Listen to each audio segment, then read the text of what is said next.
Hech qaysi ayol bir kun kelib ajrashaman deb turmushga chiqmaydi.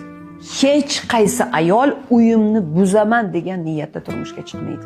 Ayol imkon boricha kutadi, sabr qiladi, kutadi, eslatadi, yana umid qiladi, unaqasiga yalinib ko'radi, janjal qilib ko'radi. Oxirgi umidlari uzilgandan keyin bu odamdan butunlay ko'ngli sovib, hafsalasi pir bo'lgandan keyin ketadi. Nimagadir bizda doim ayollarni ayblashadi.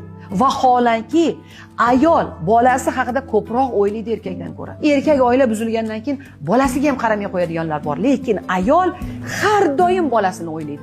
Bolasini olib qoladigan, o'qishga boradigan, qaltirab oyoqqa turgizgan ayol bo'ladi.